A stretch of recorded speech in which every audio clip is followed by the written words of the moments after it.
किसी भी देश की सुरक्षा व्यवस्था को ध्वस्त करना हो या इकोनॉमी को तबाह करना हो तो उसके लिए दुश्मन देश फेक करेंसी नोट का सहारा लेते हैं। फेक करेंसी को सर्कुलेट करने से एक ही साथ दो टारगेट को हासिल कर लिया जाता है। इसे देखते हुए दुनिया भर में काफी सख्ती बरती जा रही है। हमारे देश में भी फेक करेंसी नोट को लेकर काफी सख्त कानून है, लेकिन इसके बावजूद देश को नुकसान पहुंचाने वाले लोग ऐसा करने से बाज नहीं आते हैं। उत्तर प्रदेश के अलग अलग जिलों से देश के दुश्मन पकड़े जा रहे हैं। देश के दुश्मन इसलिए क्योंकि ये हमारी आर्थिक व्यवस्था को खराब करने की कोशिश कर रहे हैं, जाली नोटों का काला कारोबार करके। एक बार फिर कुशीनगर में जाली नोटों के कारोबार का भंडाफोड़ हुआ है, जिसने सबको चौंका दिया है। नमस्कार, आप देख रहे हैं कैपिटल टीवी उत्तर प्रदेश और मैं हूं आपके साथ दिव्या सिंह। इस खास प्रोग्राम पर्दाफाश में आपका स्वागत है। पर्दाफाश में बात होगी देश के दुश्मनों की। जाली करेंसी के मामले में पुलिस का बड़ा एक्शन। पकड़ा गया जाली नोटों के धंधे का मास्टरमाइंड। सपा नेता रफीक समेत 10 को पुलिस ने दबोचा। 5 सालों में बन गया करोड़ों की संपत्ति का मालिक। यूपी के कुशीनगर में जाली नोटों का कारोबार करने वाले एक अंतर्राष्ट्रीय गिरोह का पर्दाफाश किया गया है। इस गिरोह के 10 लोगों को पुलिस ने गिरफ्तार किया। इसमें समाजवादी पार्टी की लोहिया वाहिनी का राष्ट्रीय सचिव रफी खान उर्फ बबलू गैंग भी गिरफ्तार किया गया है। इस पूरे गैंग का मास्टरमाइंड यही बताया जा रहा है। इसके पास से 5,62,000 रुपए के जाली नोट, अवैध तमंचे और कारतूस भी बरामद हुए हैं। रफी खान का नेपाल, यूपी, बिहार और सीमावर्ती इलाकों में जाली नोट के कारोबार का नेटवर्क था। पुलिस ने इस गिरोह के 10 लोगों को गिरफ्तार किया है। इनकी पहचान शेख जमालुद्दीन, नियाजुमुद्दीन, रेहान खान, औरंगजेब, मोहम्मद रफी, नौशाद खान, परवेज इलाही, मोहम्मद रफीक उर्फ बबलू खान, हाशिम खान और सिराज हाशमती के रूप में की गई है। इस मामले में 4 आरोपी अभी फरार चल रहे हैं। इनकी पहचान बिहार के सिवान का रहने वाला जितेंद्र यादव और गोपालगंज का मनीष कुमार और कमरुद्दीन के रूप में की गई है। पुलिस अधीक्षक संतोष कुमार मिश्रा ने बताया कि नकली नोटों के तस्करों की धरपकड़ के लिए सीमावर्ती थानों और साइबर सेल को लगाया गया था। देर रात छापेमारी कर 3 संदिग्धों को गिरफ्तार किया गया। पूछताछ के आधार पर 7 और तस्करों को दबोचने का काम किया गया। सभी के कब्जे से 2 कार, 5,62,000 रुपए के नकली भारतीय नोट, नकली के बदले मिले 1,10,000 रुपए के असली नोट, 3,000 की नेपाली मुद्रा, 10 तमंचे, 30 कारतूस, 12 खोखा, 3 उच्च क्षमता के सुतली बम, 13 मोबाइल फोन, 26 फर्जी सिम कार्ड, 10 फर्जी आधार कार्ड, 10 एटीएम कार्ड, 8 लैपटॉप बरामद हुए। बिहार के सिवान का रहने वाला जितेंद्र यादव, गोपालगंज कुचायकोट का मनीष कुमार सिंह और कमरुद्दीन के साथ एक और तस्कर फरार चल रहा है, जिनकी तलाश में पुलिस की टीम दबिश दे रही है। पुलिस के अनुसार रफीक नेपाल के रास्ते जाली नोटों की तस्करी करा रहा था। औरंगजेब वर्ष 2005 में फर्जी प्रमाण पत्र पर पंचायत मित्र बन गया था, जिसके बाद में जांच के बाद निकाल दिया गया। 2016 में वह जिला पंचायत सदस्य और 2021 में ग्राम प्रधान पद का चुनाव भी लड़ा, मगर हार गया। रफीक और परवेज खुद को वकील बताते हैं। नौशाद की चश्मे की दुकान है। रफीक पर 11, औरंगजेब पर 8, परवेज इलाही पर 8, नौशाद पर 4, शेख जमालुद्दीन पर 4, नियाजुमुद्दीन पर 1 आपराधिक मुकदमा दर्ज है। पकड़े गए सभी आरोपित जिले के तरैया, सुजान, सिवरही और तमकुहीराज क्षेत्र के रहने वाले हैं। इनको पकड़ने वाली पुलिस टीम को 25,000 रुपए पुरस्कार की घोषणा भी की गई है। इस मामले में हैरान करने वाली बात यह है कि नकली नोटों की तस्करी करने वाले संगठित गिरोह के सदस्य अकूत संपत्ति के मालिक बन गए थे, जो साइकिल से चलते थे। 5 वर्षों के भीतर ही उनके पास कार, ट्रक, मकान और दुकान तक हो गई।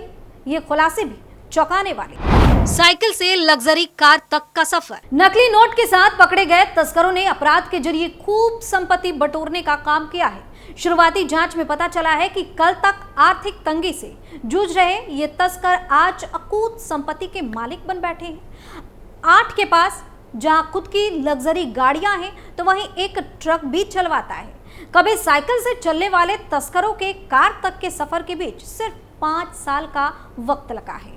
जानकारों के अनुसार मोहम्मद रफीक उर्फ बबलू खान, जो राष्ट्रीय सचिव लोहिया वाहिनी सपा का सदस्य बताया जा रहा है, इसकी आर्थिक स्थिति ठीक नहीं थी। परिवार मुश्किलों के दौर से गुजर रहा था। अचानक कुछ वर्षों में ही सब कुछ बदल गया और परिवार में संपन्नता आ गई, या यूं कहें कि कठिनाई में गुजर बसर करने वाला यह परिवार एकाएक अमीर बन गया।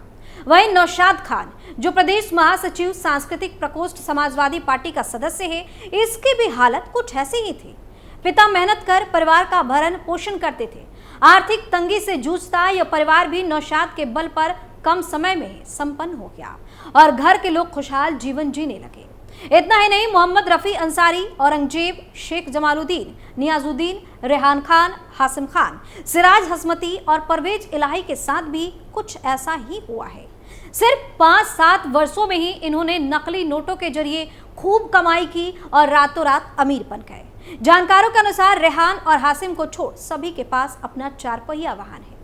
पुलिस की नजर अब इनकी संपत्ति पर भी है। एसपी ने बताया कि तस्करों ने जो अपराध से अर्जित संपत्ति को इकट्ठा कर रखा है, उसको आवश्यक प्रक्रिया के तहत जब्त करने का काम भी किया जाएगा। रफी खान की गिरफ्तारी पर क्या बोली सपा? उत्तर प्रदेश में जब भी कोई एक्शन होता है और उसमें सपा के नेता पकड़े जाते हैं तो इन समाजवादी पार्टी के नेताओं की बेचैनी बढ़ती जाती है। बयानबाजी का दौर भी चलने लगता है। कुशीनगर से सपा नेता की गिरफ्तारी को लेकर उदयवीर ने कहा कि सरकार जाति धर्म देखकर काम नहीं करे। कुशीनगर मामले पर समाजवादी पार्टी ने सवाल खड़ा करते हुए कहा कि धर्म देखकर काम हो रहा है। उदयवीर ने कहा कि अपनी पार्टी में माफिया रखते हैं, डकैत रखते हैं और समाजवादी पार्टी के लोगों को पकड़ने का काम कर रहे हैं। सपा ने अपना आरोप लगाया कि पुलिस दबाव में काम कर रही है, पुलिस के लोग सरकार के इशारे पर काम कर रहे हैं। उन्होंने कहा कि भाजपा में आकर लोग पाक साफ हो जाते हैं और दूसरी पार्टी के लोग सताए जा रहे हैं। प्रयागराज में तामील की आड़ में चल रहा था बड़ा खेल। बता दें कि यूपी में मदरसों के आतंकी कनेक्शन को लेकर अक्सर आरोप लगते रहते हैं, लेकिन संगम नगरी प्रयागराज के एक मदरसे से ऐसा सनसनीखेज खुलासा हुआ जो हैरान कर देने वाला था। यह मदरसा नकली नोट छापने का कारखाना बना हुआ था। प्रयागराज पुलिस ने मदरसे से संचालित होने वाली नकली नोट छापने के गिरोह का पर्दाफाश करते हुए 4 सदस्यों को गिरफ्तार भी किया था। वहीं प्रयागराज में अतर सुइया के जिस मदरसे जामिया हबीबिया में नकली नोट की छपाई का भंडाफोड़ हुआ, उसके भवन को बाद में पीडीए ने सील कर दिया।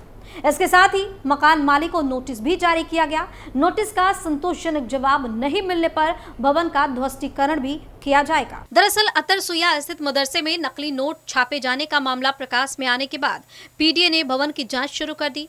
मदरसे के भवन का नक्शा नहीं मिला। इसके बाद विशेष कार्याधिकारी संजीव कुमार उपाध्याय के नेतृत्व में पीडीए की टीम अतर सुइया पहुंची और भवन को सील कर दिया। मदरसे का भवन 300 वर्ग मीटर में बना है। इसमें 10 कमरे हैं। 70 बच्चे इसमें तालीम ले रहे थे। इन्हीं कमरों में मदरसा संचालित हो रहा था। मदरसे में नकली नोट छापने की सूचना पर डीसीपी सिटी दीपक भूकर 28 अगस्त को छापेमारी किए। छापेमारी में 100 रुपए के नकली नोट छापते 3 लोग मशीन के साथ गिरफ्तार हुए। मौके से 1,30,000 मूल्य के नकली नोट भी बरामद हुए। कार्यवाहक प्रिंसिपल भी नकली नोट छापने में लिप्त पाया गया। मदरसे की जांच में परिसर से कई आपत्तिजनक साहित्य मिले। गतिविधियों और अंतर्राष्ट्रीय लिंक की जांच हो रही है। पीडीए उपाध्यक्ष अरविंद चौहान ने बताया कि भवन सील करने के साथ नोटिस दिया गया। नोटिस का जवाब मिलने पर उचित कार्रवाई की जाएगी। वहीं अतर सुइया के मदरसा जामिया हबीबिया मस्जिद आजम में नकली नोट छापने का मामला सामने आने के बाद कई बिंदुओं पर जांच की जा रही है। मामला पंजीकृत नहीं था। ऐसे में मदरसे के संचालन के लिए आर्थिक मदद कहां से मिलती थी, इस पर पुलिस और खुफिया एजेंसियां पड़ताल में जुटी है। मदरसे के बैंक खाते के साथ ही इससे जुड़े हुए लोगों के बैंक खातों को भी खंगालने का काम किया जा रहा है। मदरसे को चंदा देने वालों के बारे में भी जानकारी जुटाई जा रही है। बताया गया कि मदरसे में लगभग 76 बच्चे तालीम ले रहे थे जो यहीं रहते थे। मदरसा रजिस्टर्ड ना होने की वजह से इसे कोई सरकारी मदद भी नहीं मिलती थी। पुलिस का आकलन है कि मदरसा संचालन पर हर माह लगभग 4 लाख रुपए खर्च रहा होगा। आखिर मदद कहां से मिलती थी? पकड़े गए आरोपियों और मदरसा प्रबंधक से पूछताछ में पता चला कि मदरसा लोगों की मदद यानी चंदे से संचालित था। ऐसे में पुलिस और खुफिया एजेंसियां यह पता लगा रही हैं कि मदरसे को कहां से और कितना चंदा मिल रहा था। जो चंदा दे रहे थे वो कौन है? कहीं ऐसा तो नहीं विदेश से भी मदरसे को चंदे की रकम मिल रही थी? पुलिस की टीमें कई बिंदुओं पर जांच में जुटी है। मदरसा अब बंद हो गया है। पीडीए ने इसे सील कर दिया है। पुलिस के मुताबिक मदरसे में पढ़ने वाले बच्चों को को उनके घर भेज दिया गया है। यहाँ उड़ीसा, मध्य प्रदेश और बिहार आदि राज्यों के लगभग 76 बच्चे तालीम ले रहे थे। तो इस तरह से यूपी में देश के दुश्मनों का पता चल रहा है, जिनके काले कारनामे को पुलिस उजागर कर रही है और अब एक एक कर अपनी करनी का फल ये लोग भुगत रहे हैं, क्योंकि सीएम योगी किसी भी अपराधी, माफिया, बदमाश या देश के गद्दार को छोड़ने के मूड में नहीं है। पर्दाफाश में फिलहाल के लिए इतना ही। देखते रहिए कैपिटल टीवी उत्तर प्रदेश। नमस्कार।